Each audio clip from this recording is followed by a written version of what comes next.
भविष्यवाणियां पहले की थी वो आज साकार होती दिख रही है। जैसे कि हम सत्संग सुनते हैं, जैसे कि वेद पुराण कुरान बाइबल जिनमें जो भविष्यवाणियां की जाती है, और वही बड़े बड़े साधु संत या मौलवी लोग बताते हैं कि ये भविष्यवाणी इनकी है और ऐसी बातें साकार हो रही। उसी प्रकार से मावजी भील ने जो भविष्यवाणी की थी, सेली जुगनो सेलो वारो जात मत हपाड़जे कालिया पीड़िए पीड़िए लात खागा। जात मत हपाड़जे क्योंकि यो सेली जुगनो सेलो वारो है, और अभी कालिया कौन? भील आदिवासी इनु राज आवा बड़ू है। तो मावजी भील ने ये बोला था कि वायरोवाद करेगा। आज हवा में अपन फोन से बात कर रहे हैं ना, ये वायरा बात कर रहा है, हवा बात कर रही है। बड़द नो भार उतरेगा। जो बेल अपन जोतते थे हाकते थे, आज अपन ट्रैक्टर और मशीनों से काम करवाते हैं, उनका भार उतर गया। बड़द नो भार उतरेगा तो बड़द नो भार उतरी जो। वायरुवाद करेगा वायरुवाद करी लो। उसी प्रकार से मावजी भील ने कहा था कि जात मत हपाड़ दे कालिया पीड़िए पीड़िए लात खागा। और ये इस युग में इस समय में कालिया यानी भीलों और आदिवासियों का राज आने वाला है। आप हम सबको, हर कोई किसी संगठन में रहो कोई दिक्कत नहीं, किसी पार्टी में रहो कोई दिक्कत नहीं, लेकिन आप तर्क वितर्क अपन अन्न खाते हैं। अपन आदिवासी धर्म पूर्वी लोग अपन से विज्ञान सीखा है, अपनों से इस देश में संस्कृति सीखी जा रही है, अपनों से वैज्ञानिक बर्तन बनाना सीखा है। बहुत सारी जो मशीनों का जो उन्होंने बनाया है वो आदिवासियों से सीखा है। तो आदिवासी आज के युग में सोशल मीडिया में जो यूट्यूब हो चाहे न्यूज हो चाहे कोई सा भी हो, उसमें हम सीख तो सकते हैं, सुन तो सकते हैं। आज भंवरलाल परमार के ऊपर कमेंट करते हैं कुछ अपने ही भाई है, दादाओं ने बोला कि विरोध नहीं करना चाहिए, लेकिन भंवरलाल परमार के खिलाफ विरोध करते हैं। मैं उनको बताना चाहता हूं, करे नालायक हो, अगर भंवरलाल परमार गलत होता ना, आज तुम्हारे जो साधु संत जेलों में पड़े ना, उस हिसाब से भंवरलाल परमार जेल में होता अगर वो गलत होता तो। लेकिन भंवरलाल परमार जो बोलता है सत्य बोलता है, और कटु सत्य बोल के आज पूरे आदिवासी समाज, आज पूरे भील प्रदेश, चारों राज्यों ही नहीं पूरे विश्व का गुरु आज आदिवासियों का बन चुके हैं। वो है भंवरलाल परमार।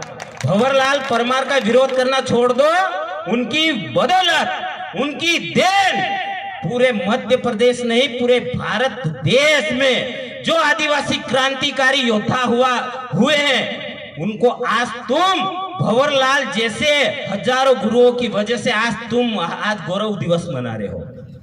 तुमको ये नहीं भूलना चाहिए कि आज आदिवासी जाग चुका है, आज आदिवासी एक जाजम पे आने लगा है। इसीलिए तुम्हें जो तकलीफें हो रही है ना, वो शायद अभी और बढ़ने वाली है। मावजी भील ने दूसरी और भविष्यवाणी की थी, नव नर के पीछे एक नारी। मेरे भाइयों, बहुत बड़ी बात है, इसको समझना पड़ेगा आपको, समाज के लिए समय देना पड़ेगा आपको, अन्यथा आने वाला समय वो आ रहा है कि नौ नर यानी एक परिवार या घरों में एक नर बचेगा और 9 नारियां उसके पीछे रहेगी।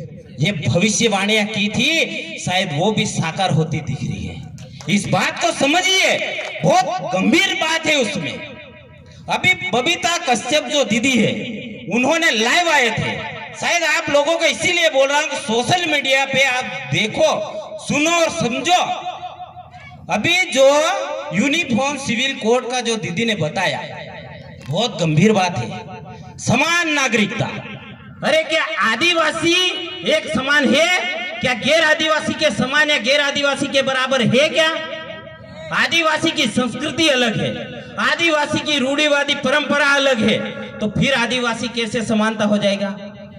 मुसलमान को यदि बोल दिया जाएगा कि तुम्हें इस देश में रहना है तो तुम्हें समानता समानता जो नागरिक संहिता जो कानून ला रहे वो अपनाना पड़ेगा। ईसाइयों को बोल देंगे, सिखों को बोल देंगे, सिख तो लगभग उनके धर्म के अनुयायी होते हैं। उसी प्रकार से अगर आदिवासियों की जो 5वीं अनुसूची, जो 6ठी अनुसूची की जो हम बात कर रहे हैं, 10 राज्यों में 5वीं अनुसूची और 4 राज्यों में 6ठी अनुसूची है, उसको खत्म करने का सबसे बड़ा प्लान है इस देश में।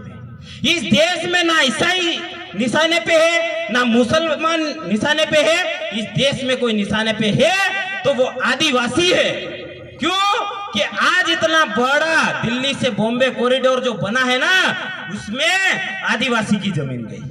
आज जो बड़े बड़े उद्योग लग रहे हैं उसमें भी आदिवासी की जमीन गई है। अभी जो कॉरिडोर जो बन रहा है और उसके 1-2 किलोमीटर 5 किलोमीटर की जो रेंज में जो बड़ी बड़ी रेस्टोरेंट, बड़े बड़े उद्योग और जो सारी चीजें जो दूसरों के लिए विदेशों के से बुला के जिनको ये जमीनें दी जाएगी, उसके लिए ये प्लान चल रहा है कि आदिवासी को कैसे खत्म किया जाए। आदिवासी के ही सामने लड़वा रहे हैं।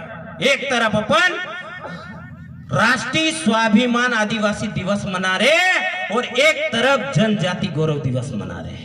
ये अंतर समझो, क्योंकि आदिवासी को ही आदिवासी के सामने खड़ा कर दिया है।